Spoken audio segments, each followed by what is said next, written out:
It's 10 o'clock here in Hendersonville, North Carolina, on a really nice, clear, mild night. And let's get rolling. Those of you who've seen my tomato talk before will note this one is quite different. Um, I've talked quite a bit in the past about varieties and about seed starting. This time we're going to really dig into making it all work, various forms of tomato culture, troubleshooting. So be sure to have your questions ready. Before I bought my straw bales a few days after this picture, this was our backyard. It's the blank palette, and it looks like this each year. This is a septic field. So in order for us to have a garden, we have to use containers or straw bales. So we'll be talking about that a little bit today in terms of really good alternatives to growing tomatoes.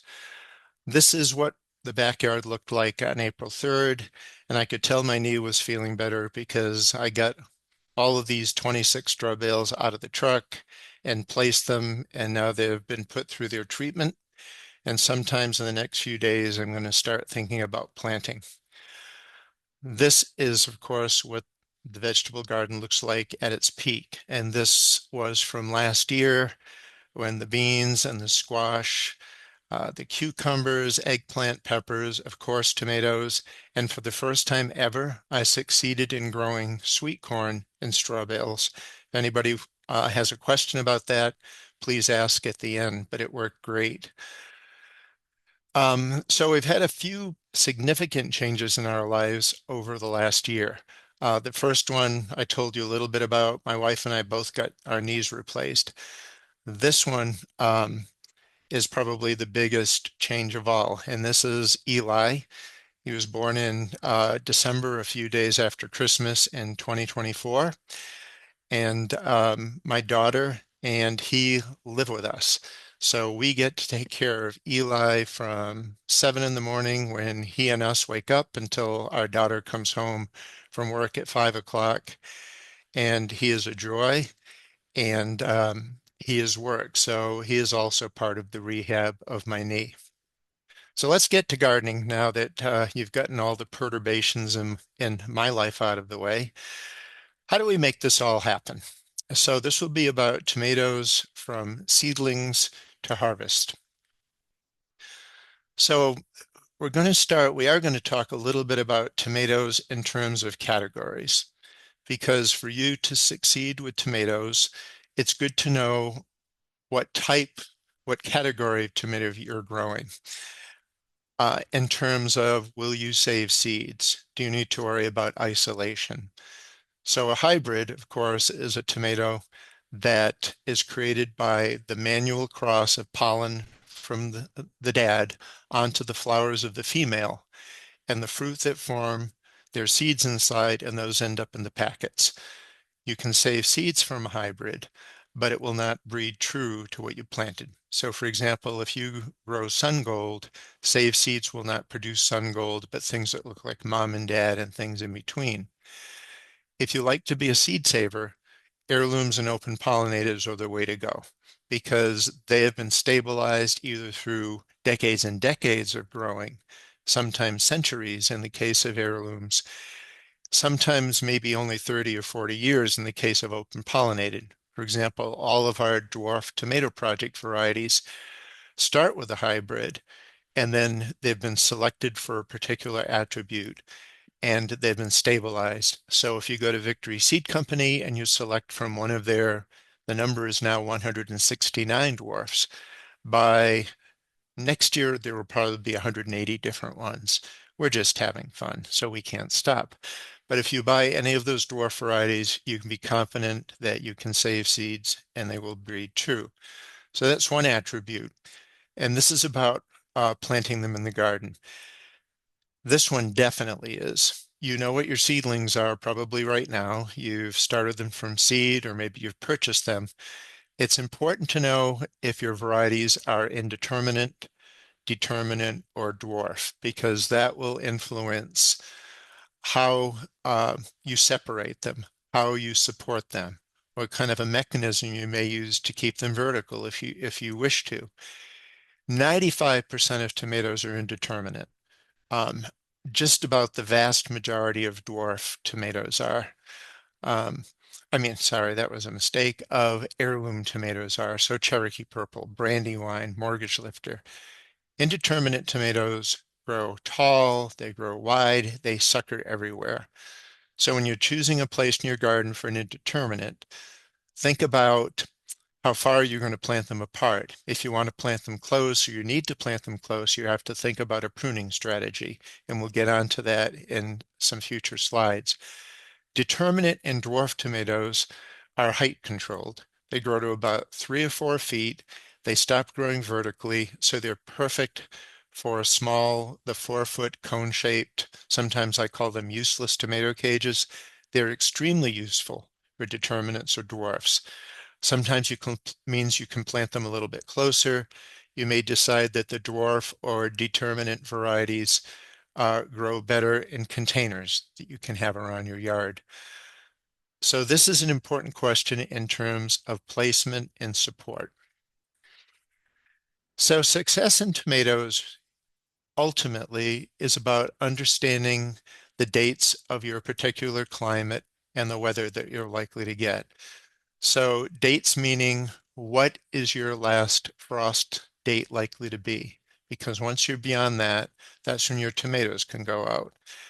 They're very, very frost sensitive. But you also need to keep up on the weather because that typical last frost date may not be accurate that particular year. And also be aware of microclimates. So if a weather station says the low temperature is going to be 40 degrees, you may know from experience that your yard actually, when the weather station says 40, your yard can often get to 30 or 32. These are important things to know. So we also need to be aware these days when we garden, and I was told beforehand that you've had some really nice warm weather out there, and so are we. So we here in Hendersonville, and it sounds like you out there in the Portland area, may be tempted to get your plants in a little bit sooner than you would like. You need to know that tomatoes really like warm soil. So if you're going to have another cold snap ahead, if that soil is cold, the plants won't be harmed by it, but they won't make visible progress above the ground. The roots will develop, but nothing really happens on the top until it warms up. But even more these days is the effect of hotter, more humid temperatures in your area that we may be accustomed to. So this can lead to decreased fruit set. And if you look at this picture, it will look like maybe a critter will have bitten off the flowers, but that's not what happened. What happened is this is a large fruited variety that when the flowers were open and the pollen was active, the temperatures were well over 90 degrees for several days, and it was quite humid. So the pollen didn't make it to the pistil, the flower didn't pollinate it, it dried off, and it dropped off the plant. You can have increased diseases or differing diseases in periods where it's hotter and more humid. You can have changes in critter travel. So you may have more or different critters, and these all lead to changes in culture and care. So success with tomatoes doesn't mean I'm going to draw a plan at the beginning of the year and then follow it and then track it through day by day, week by week. You can use it as a starting point, but if the weather is hotter or cooler, it will have you do different things in terms of watering or feeding or maybe putting shade cloth up or a covering to prevent frost. So we're going to cover a lot of these different recipe bullet points in the coming slides, but what makes happy tomato plants? Warm roots, like I said, because that will help them advance. And you really see this happen when you do straw bale gardening because the centers of the straw bale are still actively composting. And you'll see a slide where it shows how quickly tomatoes develop when the root zone is hot. They need adequate water. And the reason that I have the word adequate in bolded blue, it's not too much and not too little. And this will come to the last bullet point, but we'll wait till we get to that. It needs really good drainage because tomatoes are one of those plants that hate wet feet. They do not like it if their roots are sitting in standing water. The plant will look like it's thirsty, but it's actually suffocating. They like regular feeding. One of the things I talked to the folks involved in this Zoom before is how right now what's going on in world politics is affecting movement of materials in other places, which may affect the availability of fertilizers. Well, the good news is tomatoes, as a rule, are not heavy, heavy feeders. So we won't maybe be nearly affected by that, those who love to grow tomatoes, but they do need regular attention. And that takes me to a story of when we used to sell seedlings, and a nice couple came and they said, well, we got seedlings from you last year and they died. And I felt really bad. And I said, well, let me replace them. What happened? And they said, well, we planted your plants and then we went on a cruise for a month. And when we came back, we couldn't even find the plants. And so that led to the story that I like to tell, where the best tomatoes come from people who know their plants well. They take looks at them daily. They can see the critters that are chewing on the leaves or the worms that are starting to bore little holes, the yellow spots that are forming, the fact that they're wilting midday. That will all be adequately rewarded by your regular attention. But still, the happiest tomato gardeners are the ones that love this whole journey that we're about to talk about and not get totally, totally hung up on the punchline of the journey, which is the actual harvest. For any given variety, it may be a great year, a fair year, a disastrous year, but everything that you learn along the way makes gardening the most worthwhile hobby of all. So because a lot of you may be actively transplanting or may have seedlings, I just wanted to cover a few things. Planting and transplanting deeply leads to stronger plants because tomatoes are one of those plants that easily form roots along any part of the stem that is buried. And I like to transplant them into a dry planting mix because if you plant them into wet mix, it's stiffer, it has a firmer texture, and if you're pushing the plants in, it's easy to snap them. So I plant into the dry mix and then water. So let's say you've got your transplants or your plants. The next question comes to hardening them off, getting them ready to put outside. And there are options and there are risks. And a lot of these depend on what area you're living in and what your weather is like. For example, a lot of people start their tomatoes indoors and they're under lights for weeks and weeks. If that's the case, make sure they're well watered and make sure that the lights are of sufficient proximity, or if you're using LEDs, sufficient intensity so that the plants don't become overly leggy, although it's not difficult to fix a leggy plant. So that's indoor hardening off.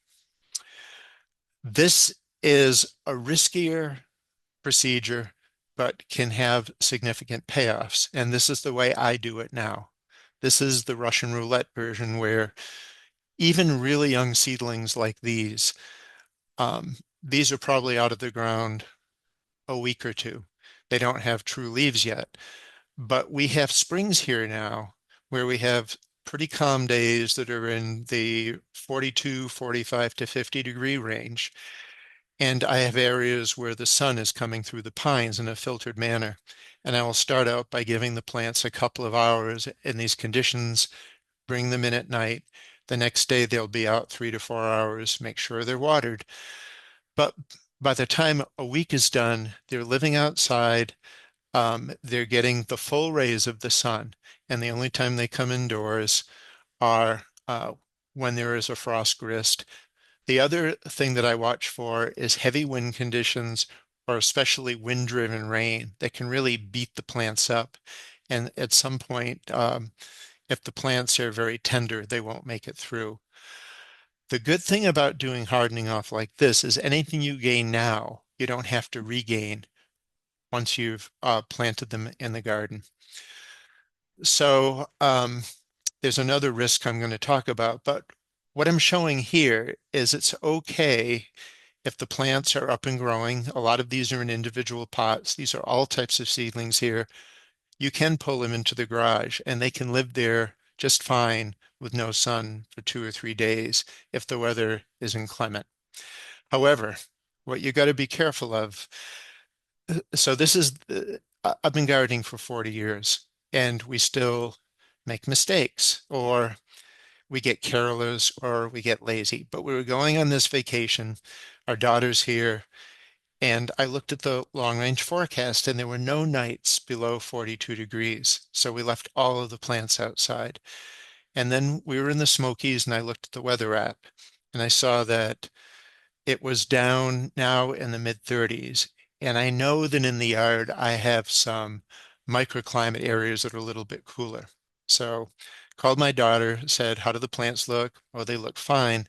Sometimes it takes some time for light frost damage to show up. Now, this is one of the few varieties that showed it. Interestingly, I've got hundreds of plants all together on a table, and it was the little frost damage hit just here and there. The basil is very unhappy. This is Canselma family's heirloom. These plants will make it, but boy, do they look ugly right now, and I'm glad I'm not selling seedlings this year. So you've got your seedlings, they're hardened off, you're ready to plant. Let's look up some key success factors if you're an in-ground gardener. Now, of course, any one of these factors can apply to raised beds if you wish. We're going to get into some specifics about containers and straw bales in a little while. I wanted to show this slide because, again, you're talking about planting your plants out. I want to draw your attention to the relationship between the eventual size of the tomato that you're hoping to harvest. In other words, the variety. So that tomato on the right is a mortgage lifter. They can get up to 2 pounds. They can get up to 8 to 10 feet. The tomato rear to the right is about a 12-ounce red brandywine, and the tiny little guy is a Mexico midget. So if you want to have success with really large beefsteak types like mortgage lifter, you really need a minimum of 8 hours of sun a day or more. If you're growing a medium-sized tomato, even a Cherokee Purple, which can be in the 12-ounce range, you can get away with 6 to 8 hours. If you only have 2 or 3 hours, but you have a sunny place on a patio or a deck, you can put a container and a cherry tomato in, and even with 3 hours of sun, you'll get some results. But these are all, you've got your plants now. Where do you plant them? And what varieties do you plant where? So if you've got areas in your yard that vary with sun, your largest fruited should be the ones that get the most sun. In-ground gardens can have drainage issues, and this is not something that tomato plants would appreciate. So this was our garden in Raleigh, where we had a pretty heavy clay substructure, and we would dig a hole, and after it rained, it would sit there for a while. So the solution to poor drainage is deep digging and then working in compost, something that drains well. You may even want to put a slightly raised ridge and plant your plant into that, so that if you get some heavy rains and it hits that hard pan underneath, the water will drain away from the roots out the side of the ridge. The other thing you want to think about in terms of where you plant your tomato plants is if you plant tomatoes over a number of years, you will inevitably end up with a disease issue. Now, we're going to talk about diseases towards the end of this talk, and I'm not talking about the type of fungal afflictions that all gardeners get practically every year, which is septoria leaf spot or early blight on the foliage. This is when the plant dies because there's something in the soil that comes up from the root. So it could be a nematode issue. It could be what's shown here is fusarium. So you have to consider rotations if possible, particularly if you've had problems with your tomatoes in your garden in terms of a shorter lifespan because of disease. So tomatoes in the ground, just like when I was talking about transplanting, you plant them deep. So you start with a transplant that's got a really nice healthy root system. You pop it out You dig a nice deep hole. You get as much of the stem covered as you want. If you look at this picture, there are some small leaves at the bottom that if you wish, they could be pinched off and you could even plant them a little deeper, but this is actually fine. And this is ready to grow almost. What I think is often the most important step is putting a mulch around. And the reason is because almost all garden soils harbor various forms of diseases, particularly the fungal spores that lead to things like early blight or septoria leaf spot. And those are the yellow or brown blemishes that show up on your tomato leaves, particularly your lower leaves. So if you have your plant in the ground without any mulch and you get a heavy rain and that water splashes up, frequently that's when you see the onset of the fungal diseases on the foliage. I like to use untreated grass clipping. You could use various types of straw, such as wheat straw, maybe not pine straw so much because you don't want to acidify your soil. That hurts the uptake of calcium, but shredded newspaper, even landscape fabric with slits cut through. Mulching also helps keep the soil warm, which will then help the plant grow more quickly. Now, this is something I've not used. I've taken some pictures from friends' gardens because I've not had to use a wall of water. But I'm sure you're all aware if you get your plants out and you want to get some extra heat, these are tubes that are filled with water that heat up during the day. And at night, they radiate the heat back at the plant. So even if you're going to have frost conditions, this is a way to get your plants out sooner. Now, clearly in this picture, the frost threat is gone because if that top of that plant would not be helped at all by the wall of water if we were to have a frost. The other thing that people often do is if all of a sudden everything's out and you've got everything caged and staked and you're going to have weather that's too cold for these plants, you can wrap in floating row cover and that will give you some warmth. You can also use this to just drape over your seedlings and you can get 2 to 3 degrees of warmth that way. And when I used to sell seedlings in Raleigh and have thousands of seedlings in my driveway, if it was a forecast of 32, instead of bringing them all in, I'd cover everything with a double layer of remay or frost cloth and everything would come through just fine. Another thing that's becoming more popular these days, and I don't know if you've seen as much of this in Oregon, but certainly on the North Carolina farmers are using these high tunnels. The reason being water on tomato foliage becomes a magnet for floating disease spores and can reduce the yields because the plants don't last as long as healthy. So by growing tomatoes under cover, you're still getting the light, you're doing all the irrigation at the bottom, and often farmers are able to extend their crops by up to a month by using this method. It's really important to, like I said in the previous slide, not get your foliage wet because that wet foliage, any spores that are flying by will adhere to the leaves, and that's when you start seeing the onset of the fungal issues. So when I see gardeners watering their garden with an overhead sprinkler, I cringe a little bit because number one, a lot of that water is just going to evaporate into the air. Number two, a lot of that water is not going to get to where it's needed, which is the roots of the plants. And so whether it's by drip irrigation or a hose, make sure the water goes where it's needed.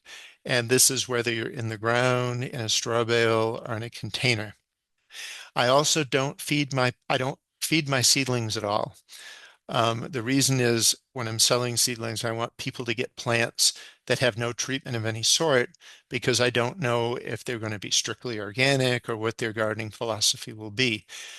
But between what's in the seed and what's in high quality potting mix, that's actually enough to get the plant uh, um, adjusted to where you've planted it, whether it be the ground, the raised bed, the container, the straw bale.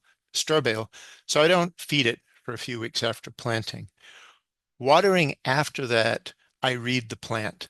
So if you're in very rapidly draining soil and you're getting very hot temperatures, and you're starting to see those tomato leaves droop in the middle of the afternoon, it's really important to get water on those plants because that plant is stressed.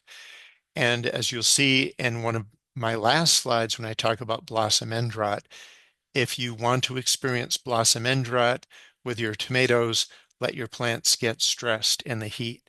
That stress interrupts the calcium uptake, and that then leads to the little black sunken area. We'll talk about that again in a little while. So if I'm in a garden, I'm maybe watering once or twice a week, of course, depending on the weather. And then if I'm in a container, by the middle of the season when the plants are large, I'm often watering daily. All of that watering means I'm having to feed a little more frequently. At one point, I was using the water-soluble all-purpose fertilizer, but I get tired of mixing that into 3-gallon watering cans and walking around the garden with it. So last year I tried just using slow release granular, like a 10-10-10. Every 2 or 3 weeks, I put about a tablespoon or two around the plant, and it worked equivalently well to the liquid all-purpose, and I saved myself a lot of effort. And I do that every 2 or 3 weeks throughout the growing season. But again, read the plants. If they're starting to look a little bit pale, they need food. And you can really get into reading tomato leaves in terms of what elements they may be lacking. But if you go with some nitrogen and some phosphorus and some potassium and whatever form you wish to use, individually if you're organic, or if you're more of a traditional gardener, the substances that are all combined, or even for organic gardeners, the Espoma product, tomato tone, plant tone. Your plant has everything that it needs. Now, supporting tall plants on stakes. A lot of people struggle with this. There are just you could put 50 gardeners in a room, and those 50 gardeners will support their plants different ways. Can you let plants sprawl?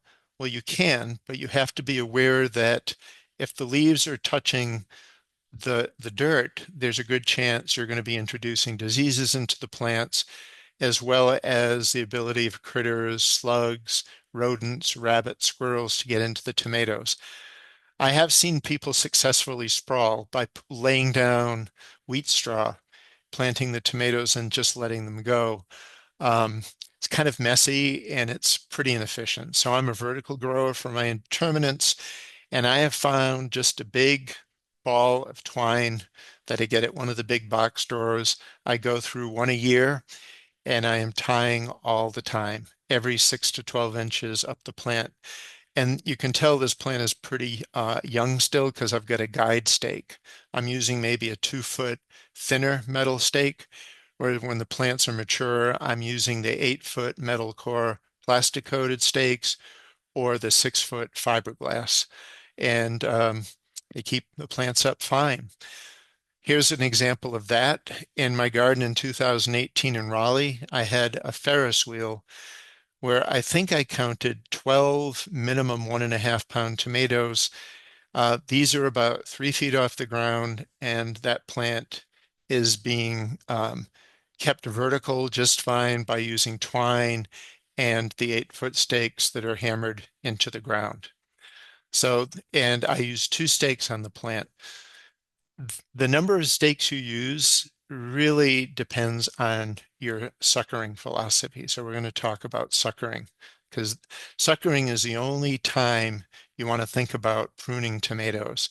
If you're growing dwarf or determinate tomatoes, you let everything go, because any removal of suckers you do is going to reduce your yield significantly. But for indeterminate tomatoes, you need a strategy. So if you want to grow plants on your deck, you have a railing. That means you have something that you can lash stakes to. And you can see in the inset on the left is an indeterminate tomato plant that's about almost 3 feet tall, but you can see the stake behind it that's lashed to the deck. And in the larger picture on the right, you can see this plant. You can't see the top of the plant, but it's over 6 feet tall. 2000, no, I don't know when this was taken, but I have much less hair then. This is what it looks like if you have one plant unpruned in a tomato cage. And these are the round Texas tomato cages that can be stacked and they end up at about 6 feet tall. I highly recommend them. They have nice big openings. I know Joe Lample has his own tomato cage that he's designed. Those work well also. Um, I did not prune this plant. This is one of my favorite varieties, Captain Lucky. If you haven't tried it, do. It's just a remarkable. It's green with a purple swirl inside, and it's purple with a little bit of green on the outside. It was actually bred by someone who did tomato breeding quite close to me here, Millard Murdoch, and it's one of his best creations. But I left this unpruned just to see what a yield would be like. So the plant was able to be kept in this tube all summer long, and I must have harvested 30 or 40 pounds of fruit from this one plant. Now, something that some of you may not have thought about, and this is plant height versus hours of sun.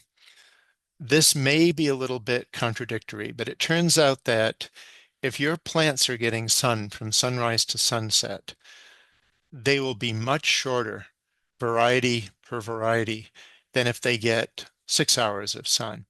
And I saw this in action when I did volunteer work at the nearby Veterans Healing Farm, where I had all of my indeterminates in a field with sunrise to sunset sun. I never saw my Cherokee Purples, brandy-wise, anything get over 4 or 5 feet tall, whereas those same tomatoes in my yard, which get much less sun, easily go to 8 to 10 feet if I don't top them. So what if you're growing tomatoes on a patio or a deck and you have no easy way to lash a stick or a stake on and you can't bang anything into the ground? Well, this was a problem I grappled with when I was driveway gardening in Raleigh for many years. And I figured out the problem was I was just putting a stake in the bag or the container, just one stake per container. It was fine until the plant grew about 3 feet tall and started setting fruit. And then as soon as it got a little bit windy, the weight of the fruit pulled the plant over. So my solution was to get another container that had no holes in the bottom, situate it behind the plant. I was using one of these containers for two containers, for two plants. And I was putting in heavy clay soil that I wasn't going to plant anything in. And I drove stakes into that, what I call the ballast pot.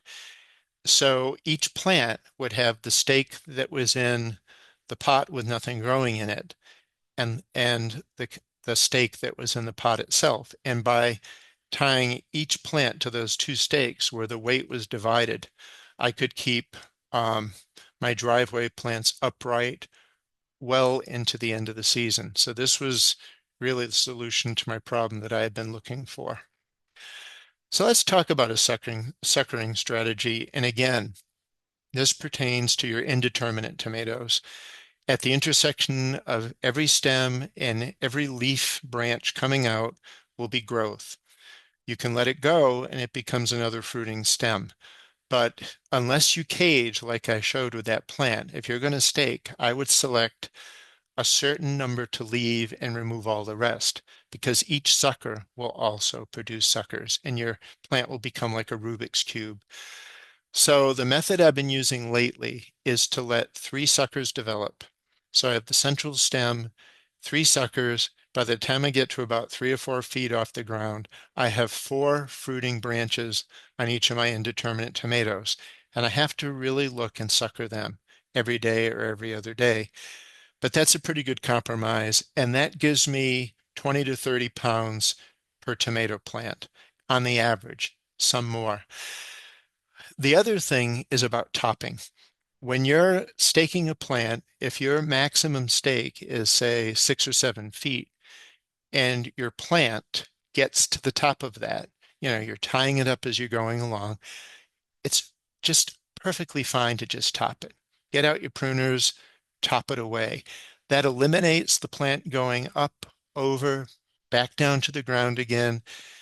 pulling the plant over when it gets windy during a thunderstorm, and just making a mess out of things. Tomato plants do not mind being suckered, foliage pruned, or topped. Um, they're kind of like weeds once they get growing well. And if you're taking care of them really well with watering and feeding, you can do whatever you need to do to them to keep them under control. You're showing them who's boss. The nice thing about suckers, let's say somebody comes into your yard and they want a sun gold, but you don't have a plant you can share with them. You can just cut a 6 to 8 inch piece of sun gold off the sucker part, put it in water or put it in damp soil, and within a week or two, it will root and you'll have a clone of your sun gold. This is also a great way to succession plant. If you've got a set of plants out there and you're worried that something may happen to them or the weather's not quite right, or you just want to bring a second set along, just take suckers from each plant and then bring them along. They can always pull out your initial planting and substitute them in.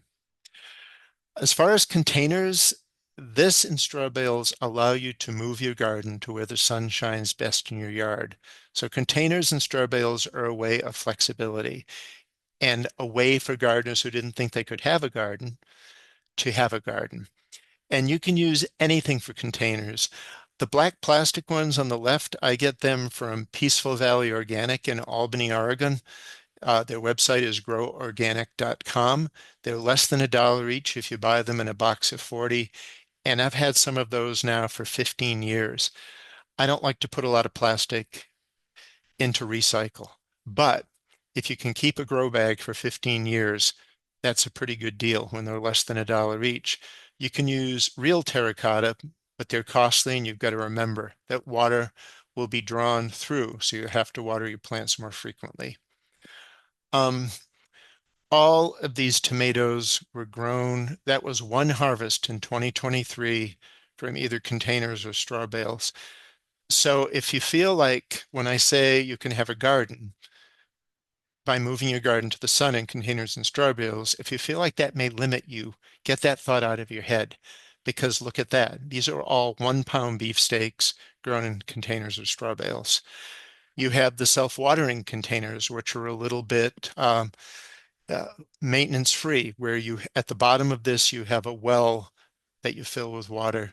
And then you have a bag of potting mix and a wick that dips from the potting mix into the water. So you can go on vacation for a week and the plant will draw up what it needs. They work great. They're not cheap. Earth boxes are another version, but they work great. What's most important about container gardening is the quality of your planting mix. I like to use a 3-to-1, very approximately, combination of a soilless planting mix, not topsoil, not garden soil, but a planting mix. It's shaved bark, it's peat moss, it's vermiculite, it's perlite, whereas a lot of the cheaper potting soils and garden soils are mostly clay and they're very heavy and they don't drain well. And I mixed, so the 3-part is the planting mix. The 1 part is either your compost or maybe black cow manure. The key question of this slide is, can I reuse the planting mix? So can I fill a container, grow a plant in it, then the next year grow another plant in it? The answer is yes, as long as the plant did well. If the plant was killed because it had some disease that went through the roots, then you don't want to reuse that planting mix. But you can take all of your pots, mix it together, put some fresh mix in, refill your pots, feed it a little bit, and you're good to go. And by realizing this, because if you look at my book, I say tomatoes are real sensitive disease, change out the mix every year. But then I realized, but for the most part, things go fine. The worst people get are the foliage diseases. Reuse the mix, you save a lot of money that way. This is my Raleigh garden that drove my homeowners association absolutely crazy. 225 containers, 2 tons of produce. And when the HOA sent the letter, I just killed them with kindness and gave them tomatoes, and convinced that this was a teaching area where people in the neighborhood could come in and I can share what I was doing with them. Straw bale gardening is now my favorite type of gardening. Another way to move the garden to the sun, it's just the bale needs to be treated and turned into an active compost bin to have it work well. All this means is treating it with heavy doses of nitrogen, alternating days for a week, and then one heavy dose of a balanced fertilizer, watering it every day. At the end of 2 weeks from the beginning of the treatment, you're good to plant. And either orientation works, strings up or strings in the side. You can choose whatever one you use for the tilt of your yard or what you'd like to grow in it. I like to grow strings up because my yard slopes a little bit and I get more surface area on the ground. And I like to grow things like beans in them, and more surface area means more bean plants. Now, this is a great thing to do with kids because the mushrooms happen, the grass happens. It's just fascinating. And these are wheat straw bales. I want you to look at this date. So these are teeny tiny 2-inch transplants that went in.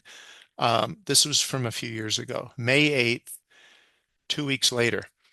So you remember that I told you that tomatoes like warm roots, and this is a testament to that. Straw bale gardening advances maturity so much that we've been getting beans planted from seed into the straw bales and summer squash 35 days from putting the seed into the planting mix on top of the straw bales. This is for those who are concerned with water conservation. This was an experiment I thought up that I tried 2 years ago. What if you cover the straw bales in plastic and only have the top open so that you can put the plants in and some drainage holes at the bottom to let water? The reason we did it at the farm was because we weren't sure we were going to be able to get water to the plants. So we put the straw bales in big plastic trash bags, tied them at the end, and we cut the hole in the top where the plants were going to go and holes in the bottom where the water could come out. The experiment wasn't valid because it turns out we could put a pump in a stream nearby and water all of the bales equally, the unwrapped and the wrapped. But what we could draw is that wrapping the bales did not harm the plants at all. So we had totally equivalent performance, wrapped or unwrapped. But I'd be willing to bet if you're in a water-starved area and you really have to conserve, wrapping the bales would be a good way to cut down on the watering. So this is a look down the tomato columns when things are really running good. Like I said, I'm probably 70% straw bale, 30% container right now. These are all staked, 2 plants to a straw bale. This picture is what happens if you don't pay attention to suckering, topping, and pruning. Summers get hot, you get tired, you lose discipline. Well, this was my first garden here, and I just totally lost discipline. We got a lot of tomatoes, but if you look closely at this picture, you'll see chairs and tables and ladders, anything I could do to prop the plants up. Where the plants were touching each other, disease can spread. There are places for critters to hide. So the year I made the tomato course with Joe Lample, our video course, I said, okay, Joe, I'm going to practice what I preach, and I'm going to top the plants when they get to the tops of the stake, and I'm going to prune, and this is how you can get them to be very well behaved indeed. So let's cover, I think we're doing good on time. We're about to cover issues that can happen with plants. This is pretty common. This is early blight, also known as alternaria, and it's a fungus that is everywhere. Yes, it's probably in your garden soil, but it's also in your flower beds. It's in your neighbor's flower beds. So you don't have to freak out about this. If you keep up with it, early blight does not kill tomato plants. The way to really be able to identify this from other diseases is to look for the concentric circles in the lesion. That is a dead giveaway for early blight. Now let's just pause here and talk about, sometimes you'll see hybrid tomatoes that have the letters V, F, and all kinds of letters after the name. They are a little bit deceptive because let's say you have a VF tomato. Well, there's different races of Fusarium. So does your soil have Fusarium race 1, Fusarium race 2? Tomato diseases are a lot like our human diseases. They mutate over time, and plant breeders try to keep up with it, but then the plants go beyond. Resistance means the plant will resist the organism getting into the root system.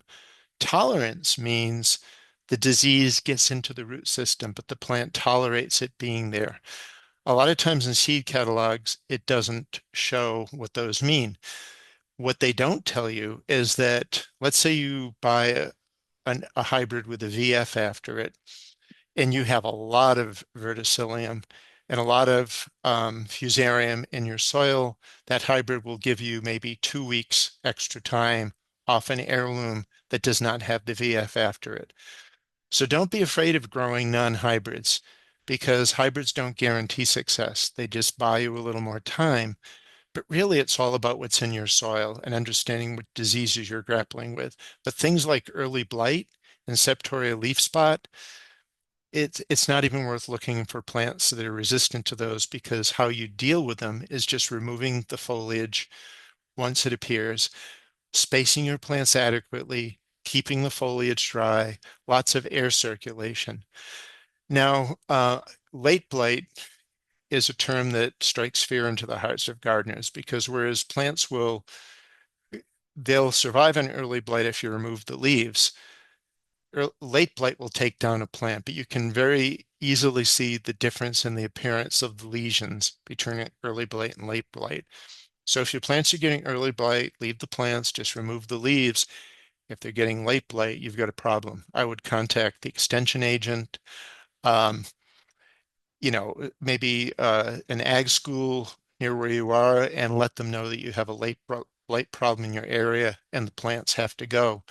They probably came in from someone growing infected potatoes, because tomatoes are really never the introduction vector of late blight. It's usually potatoes that have been allowed to grow again for a second or third year, and the spores come in when the weather is right.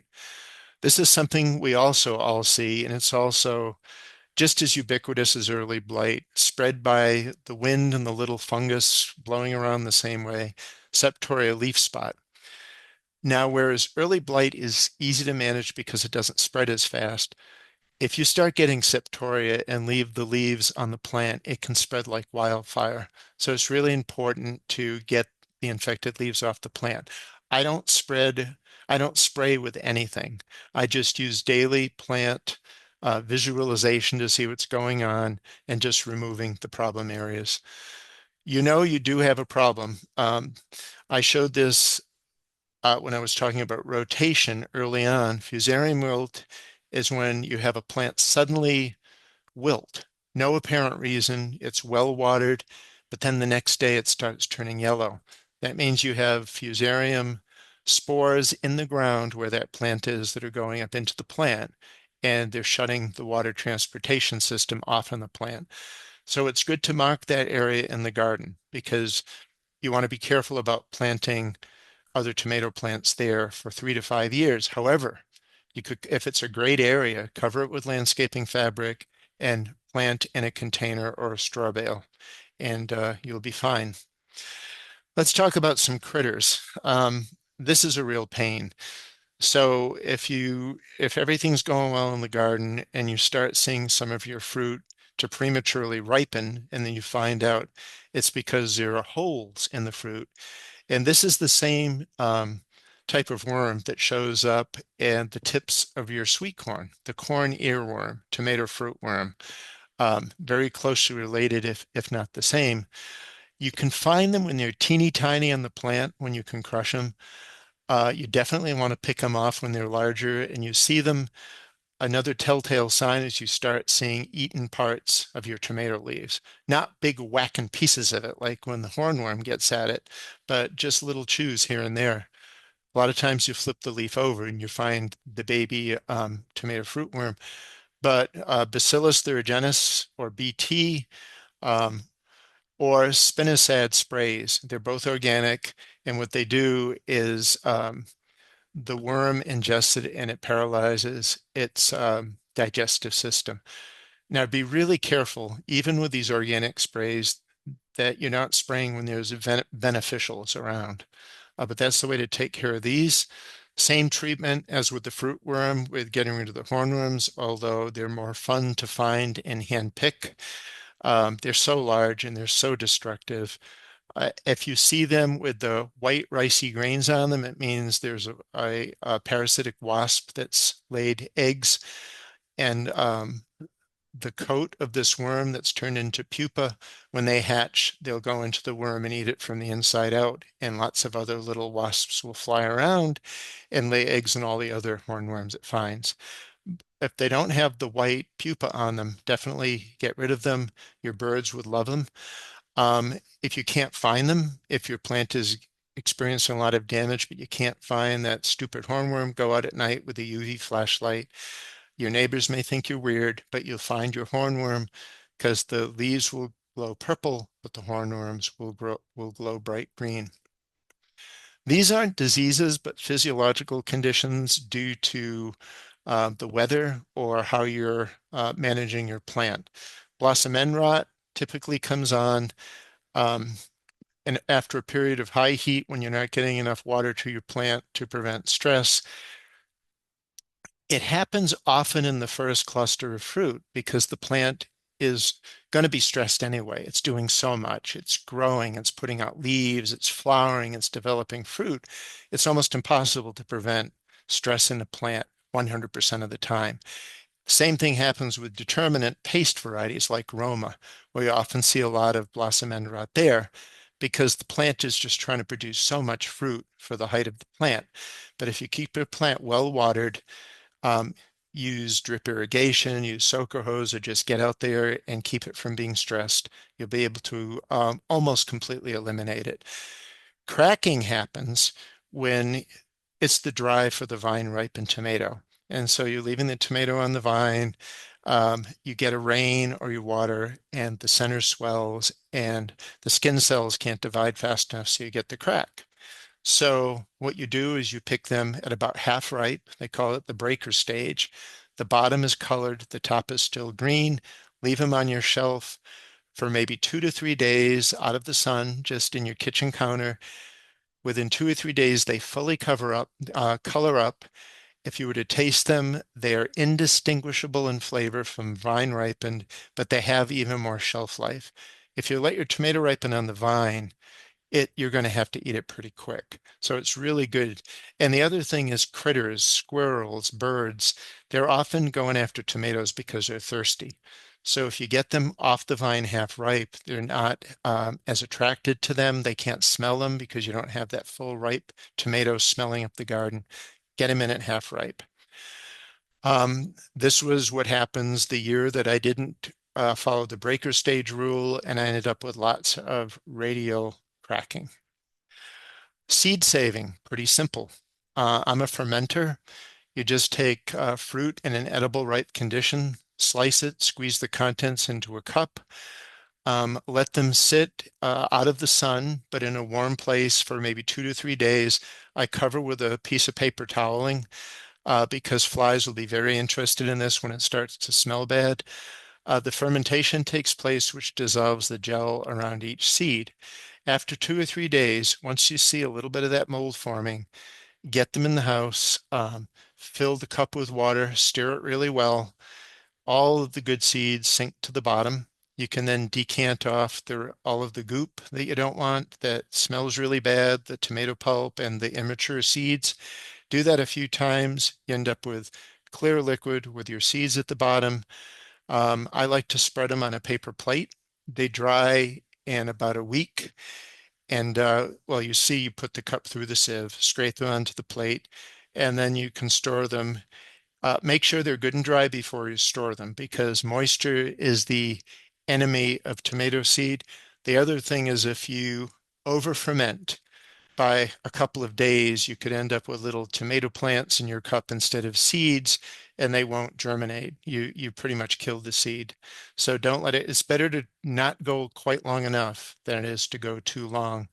As far as I store my seeds like this, um, they're just coin envelopes in my office. I've decided that my germination range now is up to about 10 or 12 years.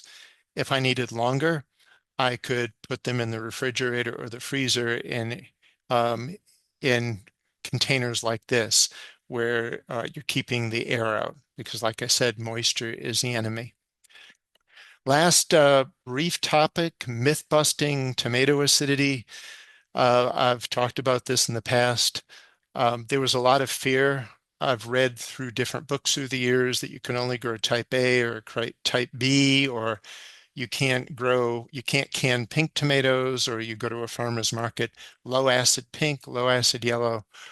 Well, the USDA tested about 500 different types of tomatoes of every shape, size, or color and tested the pH, and the range is about that narrow. So you can assume that any type of tomato has around the same acidity. So if you've got 100 different tomatoes in your garden, can 100 different types of tomatoes. We use the hot water method. We add a little bit of lemon juice just to make sure, bumps up the acidity. It's the blue ball method. Do the 45-minute boil in the water bath. We've had quarts of tomatoes last 2 or 3 years. We've probably canned about 300 or 400 quarts of tomatoes, and we've only had 2 or 3 that didn't take. You know when they don't take, when you open the jar, always smell before you use, and you will know if you have a jar that's gone. What is my origin of why I love to garden? So I'm the genealogist of my family. Probably wouldn't surprise you with my love of heirlooms, and I create the family tree. So all of the people that are circled, that's my father, my father's mother and father, Arthur and Gladys, and my grandfather, my mother's father, Walter, were avid gardeners. And I would be in their gardens all the time when I was very, very young. Here's Walter, my mother's dad, on the left at their 50th wedding anniversary.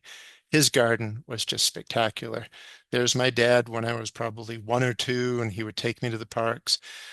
So hopefully everything I've shared tonight will help you maybe grow a tomato a little bit better, something you can share with someone. But I think your real job is to grow a gardener.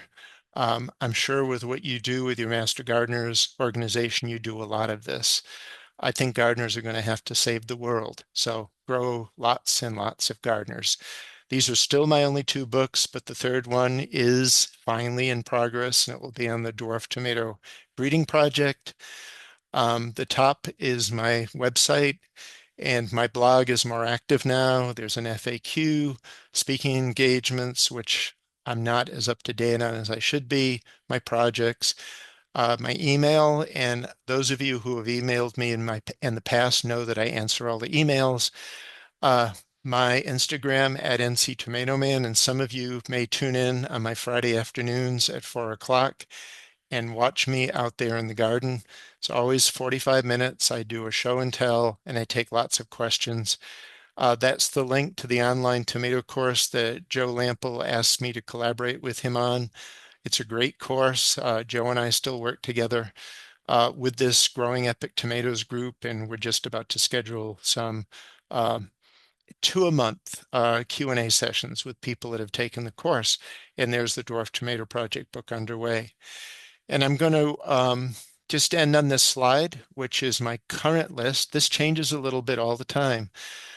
These are my current favorite tall growing tomatoes. And Shane, Jack, Shunju, Marcia, thank you all so much for asking me to do this. All of you who attended, thank you so much for your attention. I know you're out there. I love doing these. It's just, you know, I've been gardening 40 years, but what fun would it be if I didn't share the thrills and the spills, right? So thank you. Thank you, Craig. It's very interesting. I've enjoyed this very much. Um, we're doing these webinars on Zoom, and we Mhm. started during the pandemic. And Craig was one of the very first presenters we ever had. It's great to have you back. It's Um, great. It's great to be back. I love them. are you have time to take a couple Oh questions? yeah, sure, sure. Terrific. I will stay as long as you guys have questions, so no worries. So, one question comes up is guidelines of when to plant. You talked about warmth and this and that. Mhm, Some people, you're planting mostly in containers and straw bales, but mhm. plenty of people do raised beds or in the ground. Hmm. Do- Any guidelines you can share on what Yeah. people might do, your soil temperature issues, Mm. when to put plants in? Yeah. Well, I would say don't plant any earlier than your last frost date, unless you're something that I don't do, which is a winter sower, or you've got walls of water. You've been warming your soil by putting maybe black plastic or fabric cloth on it.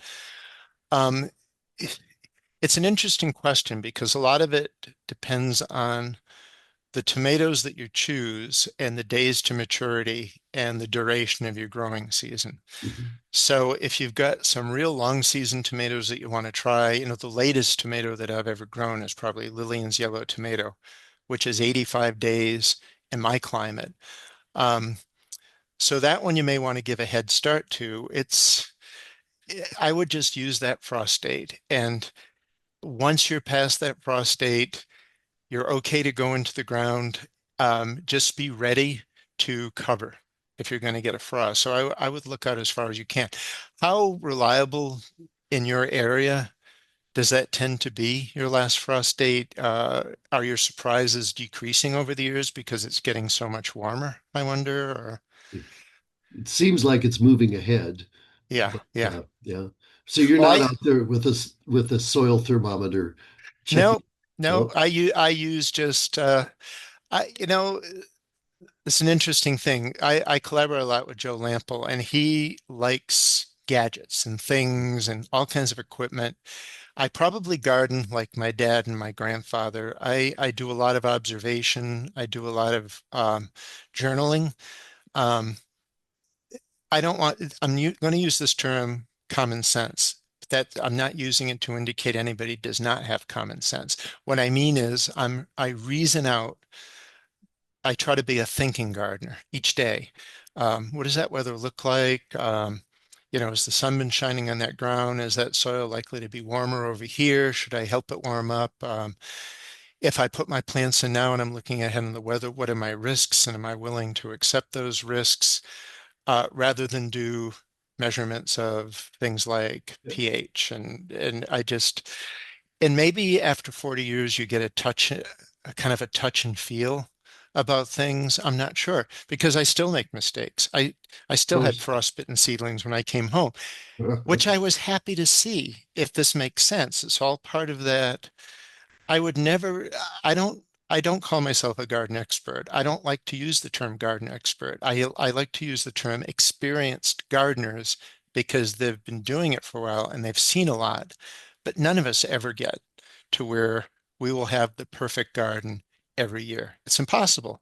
There's too many Understood. variables. There's just too many variables. That to me is what makes this so exciting. I love change. I like surprises. I like problems to solve. And I know that a lot of people listening to this, maybe they're not quite there in their mindset. Right. Maybe they can only grow 3 tomato plants, so it's really important for them to get a crop. So,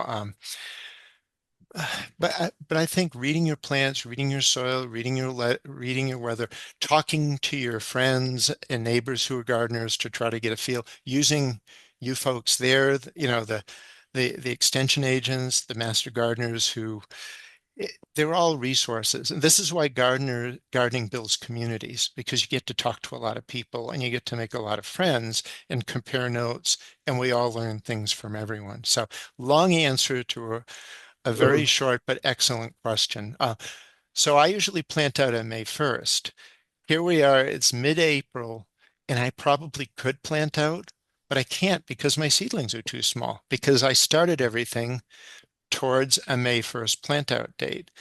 So even though I'm tempted, I'm not going to push it forward because we have a growing season that doesn't dictate I need to steal 2 weeks at the front end, where some of Gotcha. you listening to this may need to steal some time because your season is a little bit shorter.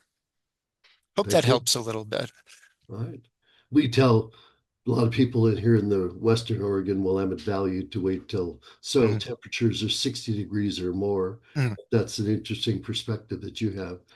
Yeah, I mean, What? my seedlings are out at 34, 35 degrees. I hear that. I've planted my plants in soil that's 40 or 42 degrees. It's the worst that happens is the plants don't look like they're going to do anything for a while. But they are. It's just happening underground. The roots are expanding, and when the temperatures hit, it will be like a rocket taking off. Well, here's another question from Yeah. Sarah. Any thoughts on dealing with flea beetles? Ah, um, flea beetles are something that typically won't go after tomatoes nearly as much as they do eggplant. So I grow a lot of eggplant, I grow a lot of peppers, I grow a lot of tomatoes. The only thing that the flea beetles bother are the eggplant. And yeah, this may get me in trouble. Any of you who are strictly organic gardeners maybe can close your ears, but this actually works. I take on a day where it's early in the season and my seedlings are still very, very young and there's not many flowers open and not many bees around, I take liquid 7 and dissolve it up to about a 10% dilution. And I spray the leaves of my eggplants once. That's it. And I never have an eggplant problem. So I don't spray anywhere near open flowers. And so because if you don't, the only other thing you could do would be to really wrap while your plant is young and really tender, put floating row cover around it so that nothing can get in. Because now, if you get flea beetles on tomatoes, it's probably the same deal. This is where it would be great to be in person because we could have a give and Sure. take. But I would welcome Sarah to send me an email and we can take this further. And, anything that we come up with that I haven't shared here, I can send off to you and you can share it with the group. Excellent. Well, Jan asks you a little more detail about prepping hay bales or Mm, information on hay bale yeah. prep. So what you want to look for is wheat straw. And I don't know how easy or hard it is to find there. I'm paying about $7 for a wheat straw bale. Um, the big risk in straw bale gardening is that you can get it from a trusted source where they can pretty much guarantee that a persistent herbicide has not been sprayed. And that's sometimes is trial and error. In all the years of straw bale garden, I've used about 400 bales and I've had two that have killed plants and they both came from a big box store. Whereas Hmm. when I've gotten them from small garden centers, they've been fine. Best thing to do is buy a couple, grow some test plants in it. But what you would do, so if you're kind of a standard gardener, you would get they call it lawn starter. It's like 2804. It's almost pure nitrogen. 2804. Yeah, and it's a half of a cup per straw bale, alternating days for a week, and you just sprinkle it all over the top, and then water it in, and then the next day it's just water. The next day, more nitrogen, water, nitrogen, water.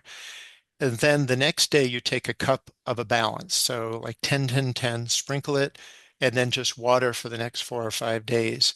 At the end of the 2 weeks, you're good to go. You can just create a little crevice in your straw bale, tuck your plant in with the root ball, maybe use no more than a cup or so of potting mix to settle the plant in. That's it. You don't add any soil. You can direct seed into them by, after you do the prep, put a 3-inch layer of potting mix on the top. Then you can put in cucumber seeds, bean seeds, squash seeds, melon seeds, corn seeds. They're just great. And what I'll do, I wish I had I don't have the full link, but I wrote an article about straw bale gardening for Gardener's Supply. And somebody there, if you just Google Craig LeHoullier straw bale Gardener's Supply, you'll find the link. And that Okay. has everything you'd need to know about how to do this. I mean, there's my book, but that little You've link got the that I whole book sent, on it. Yeah, yeah, yeah, but that little yeah. link has everything that you'd need to know about it. If you're an organic gardener, you could use blood meal. You could use fish emulsion for your nitrogen source. You could use espoma, tomato tone, or plant tone. So this works equally well for organic or standard gardeners. And you start with fresh straw bales every year. Yep, yep. And what happens is they start off about 2 feet tall. Then by the end of the season, they're about 8 to 12 inches tall because they've really, you've fed those tomatoes and watered them. They shrink and shrink and shrink. And then you put them in a pile and you can use them. If you're a container gardener, it's like black gold. It's like the best mulch in the world. I've Mhm. filled 20-gallon containers with spent straw and put in 4 or 5 seed potatoes Uh-huh. and harvested 20 pounds of potatoes out of a container. Okay. So I've planted garlic in it. I've used it in my flower gardens. So you pay once, but you get two uses out of it. It's just that it's in different years. Gotcha. Hmm. Um, so two trends that are been common here are dry farming Hmm. in gardening and no-till gardening. And Hmm. regarding dry farming, do you have Yep. any experience? Do you have any recommended tomato varieties or any thoughts on that at all? So my thoughts on dry farming is as long as you're in the ground and there is going to be water somewhere that the roots can go down to. So the way that dry farming works is that by withholding watering, the roots are still going to be able to find it somewhere, which will keep the plants alive and they keep the plants from getting stressed. So dry farming only works if you're in the ground, if you're actually in the ground where there's a water table for the roots to get to. It Uh-huh. would not work for straw bales or containers because you try to dry farm in them, there's nowhere for the roots to go to find water, and you'll have dead plants or you'll have a plant with Right, nothing but a bunch of blossom end rot. So there it's so dry farming is kind of a deceptive term because it needs that caveat of it works in good rich soil where there's water somewhere that the plant can reach. right. Because tomato plants need water. Tomatoes are 92% water. They can't just make it up from nowhere. No-till is a good thing because Ruth Stout, I think, was into the lasagna gardening or the no-till, and straw bale gardening is a bit of an extension of that. No-till means you're not digging and upsetting the natural micronutrients and the natural little critters that are in there, the mycelium, the things that will help plant grow. So as long as and you're just top composting, you're top enriching each year, and that will just work itself in. So for flower gardens, what we do for our flower gardens is we'll just put compost on it each year on the top, and it works itself in and it improves that soil every year. So I'd say yes to no-till. Great, great technique. Okay. Um, you're a heirloom tomato guy, Yep. and one hybrid variety that's getting some note around here is and is sold by Johnny Seeds, Uh-huh. Estiva, Estiva. I wonder if Uh-huh. you had any experience with that.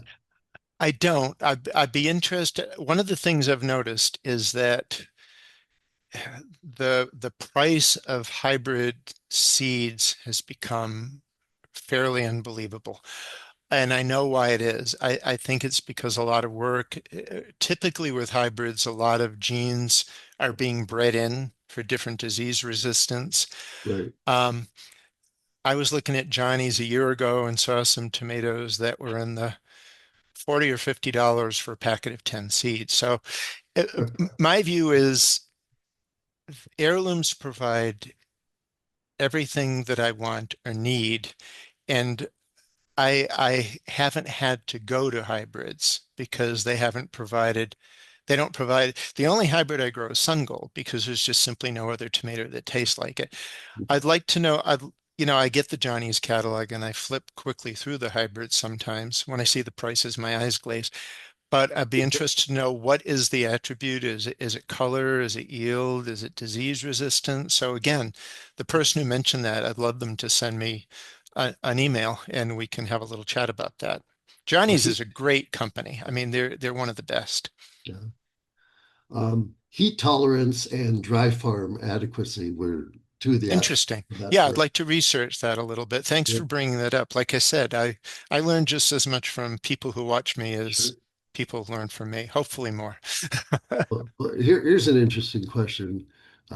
Lauren asks, she's talking with different seed savers about saving tomato seed and growing it year after year, Hmm. saving the first great tomato, the good Hmm. tomato for seed. And the idea is keep doing that annually. and the idea that you'll get an earlier and earlier tomato. Hmm. She lives on the Southern Oregon coast where they Right. don't get a lot of heat, and she Sure. can't grow long season tomatoes well. Right. And does this way of, I guess, selective choosing of seed make sense to you? Uh, Well, I'm going to take you back into uh, Livingston and the 1870s, because prior to 1870, there were, if you looked at seed catalogs, that's exactly what the catalog said. These seeds were selected from the first perfect fruit on the plant. But what Livingston noticed is there were no improvements anywhere. And it's because all of the tomatoes, all of the seeds and all of the tomatoes on a given plant are genetically identical. So I could go and find the worst blossom end rotted Cherokee Purple I could find and save seeds from it. The next year I'd get perfect fruit from it because that's physiological, not genetic. uh, What Livingston found was that you need to do single plant selection. So if you take what he did is he took some of these varieties that were unimproved and he would plant 2,000 of them in a field, and he would look for one or two plants that showed superior attributes, earlier fruit, more perfect fruit, and then that was the starting point. Next year, he'd take only those seeds and grow another 2,000. And maybe that year, half of the plants would show those attributes. So by using single plant selection, that's how you improve crop. So the person who asked the question, what they would need to do is take the variety they like and get their get their friends to help plant about 20 plants and look for one plant that maybe was significantly earlier and save so seeds like from that plant. selecting by plant, You're not by selecting by plant, fruit, not by fruit fruit. on Yeah. the plant. Yeah, Yes. So that's actually how it works. It's fascinating. Seedsmen before 1870 thought exactly what the questioner said. I can pick the best thing here. So yeah, it would be great if it worked, but it didn't. So you yeah, need to grow populations and you need to look for single plants that show particular attributes. makes sense. Well, you mentioned sun gold being the one hybrid you grow. Yeah. Here's a sun gold question. It's an F1 and Hmm. saving seed from sun gold. Um, does it make any genetic sense to serve several years and keep growing, save seed to eventually get something identical to sun gold? That's one way to create a new tomato. Definitely. You would so grow sun gold, save seeds, maybe grow a dozen plants, and then see if there's one you think, man, that one's really good. Use that for your save seeds, grow a dozen plants. And if you get lucky, you can actually get very close. Now, lots of people have tried that. You've got Sun Gold Select 2. You've got a lot of people have tried. They just haven't quite. I don't know if anybody, is it Zeno's paradox that say if you Yeah, keep going by a half and a half and a that's it. half, you'll still never get there. So I think it's crept up on Sun Gold, but it still hasn't hit the mark. Um, and it's a pain because sun gold's not cheap and it cracks and it actually gets a little bit of disease. But if the Yeah. company that makes sun gold ever decides they don't want to sell it anymore because the parents of hybrids are secret, we're all up the creek because we'll never have it again. So the thing is to buy about 1,000 seeds and freeze them and then create your own little black market someday if it goes off. If only sun gold was a little better and had thicker skin and didn't split so easily. I know, I know, I know. I'm actually not growing it this year for the first time in decades because I crossed Sun Gold, the hybrid, with Captain Lucky, which is that green purple tomato. Yeah. And just because I want to see what I'm going to get. And so, Is Captain Lucky a cherry? no, No. so I crossed a cherry with a 1.5 pound beefsteak. The No. hybrid was a large orange cherry that was really delicious. So I saved seeds from that and have sent it out to a lot of people. And they've sent me all kinds of different shaped and colored, various smaller fruited tomatoes. So instead of growing Songo this year, I'm growing 10 of the F3 generation people have sent back to me. But if anybody listening here wants to play with this, I've got a zillion F2 seeds. Every plant will be different. Some will be potato leaf, some will be regular leaf. Uh, They could be purple fruit, green fruit, orange fruit, red fruit. They'll all taste good. So anyway, just people send me an email, send me your address, and I'll get you some seeds and roll you into my fun little project. well, that's fascinating. I have a question from someone. Can you show the slide with the links on it again? With the witch? With the With links, the, with the they Oh yeah, wanted link, to know I sure the can. class. Yeah, Joe Yeah, Lample's class. yeah, yeah. yeah. It's self-paced. It's all video, and people really really enjoy it. I think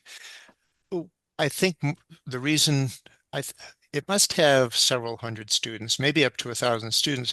The reason there's not more is because these days everybody wants to go to the internet and get everything for free. So as Joe's found, he's got a good brand, but even he puts a lot into his courses. He has to pay videographers and editors and publicists, but it's tricky.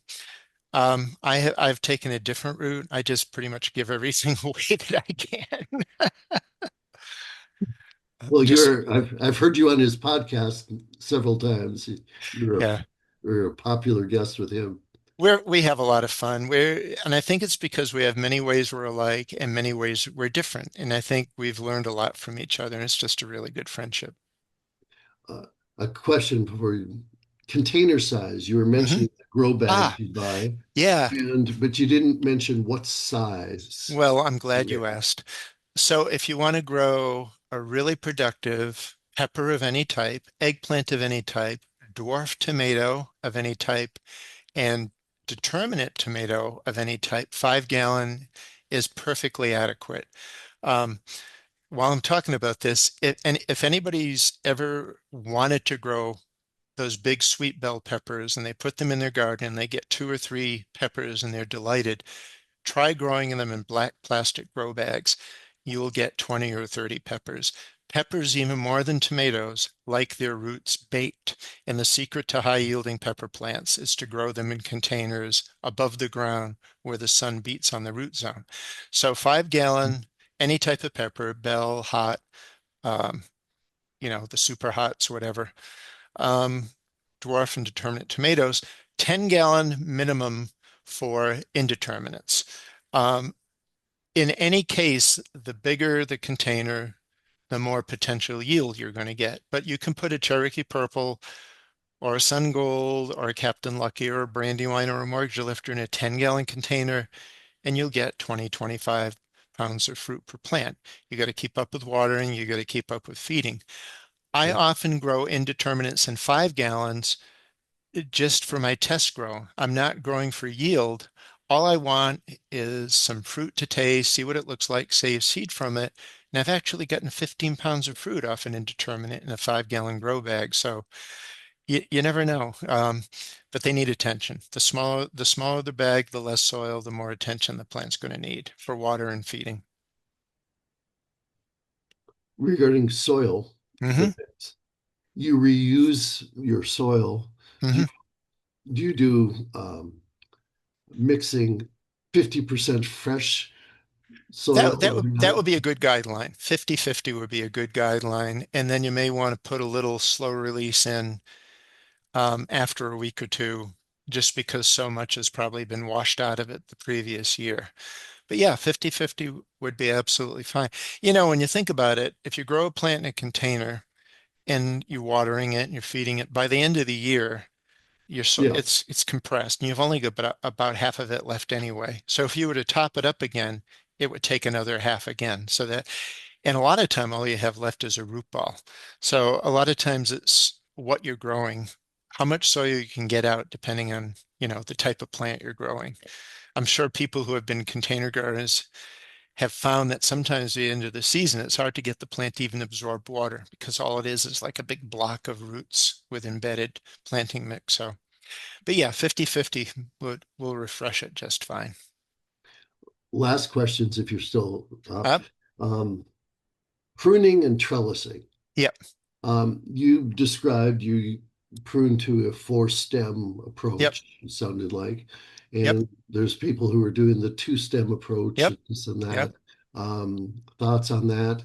And Yeah. you showed your staking method that Yeah. you use for your containers, and there's Yeah. all sorts of trellising Yep. methods, A Florida really good, yeah.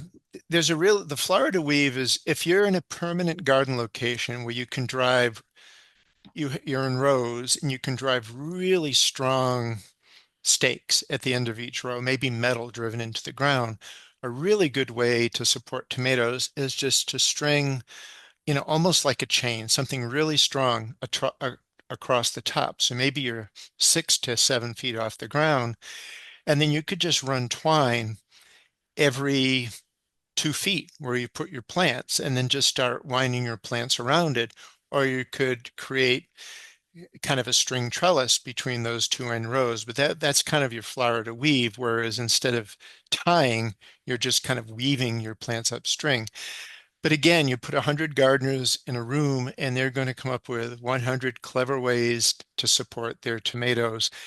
And it really does depend on how much garden space you have, whether you're on a patio, whether you're in dirt, whether you're on a raised bed. Can you hammer things into the ground? Do you need supports?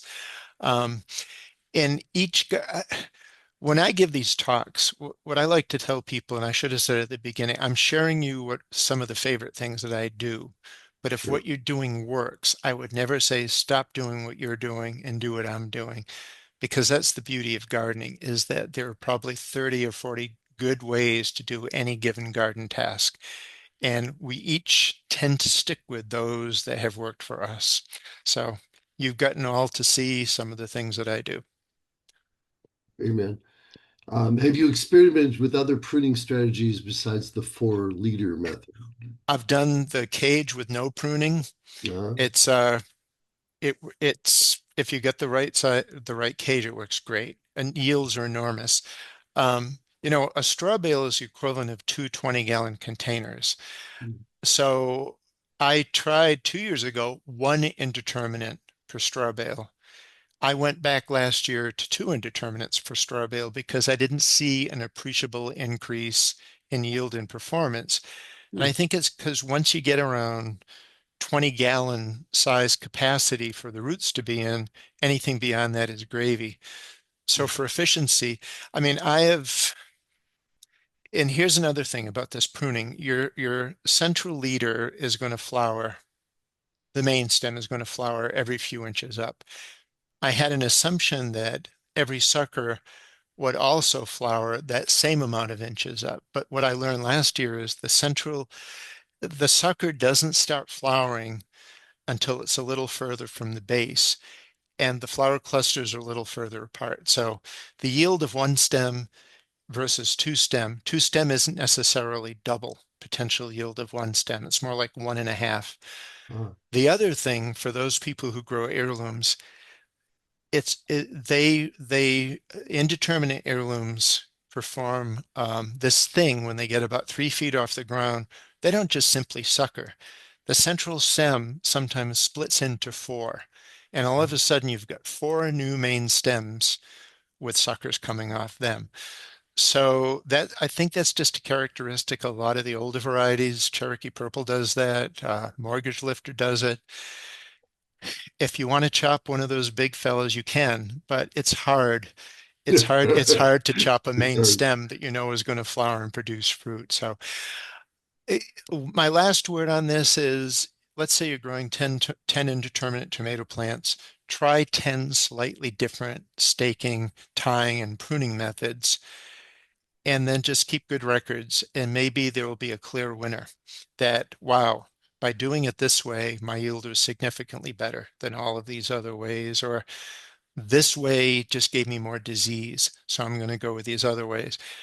I don't write things down when I'm in the garden anymore. I have my phone and I speak into it, or I do a lot of videos where I'm showing the plant and I'm talking. So I've got a lot of verbal notes that I don't do anything with it except download to my laptop and never look at it again. But the act of doing it means you've spoken it out loud. You've kind of made mental notes of things. Well, we're going to close now, and I want to thank you again, Craig, for this informative and useful session. And thank you for people who attended. This is our last webinar for the spring. We'll be starting up again in, I believe, August. And check out our website for other events happening. But thank you, Craig. Thank you, Jack. Thank you, everybody. Hope we catch you again. Hope to hear from you all through email. Happy gardening.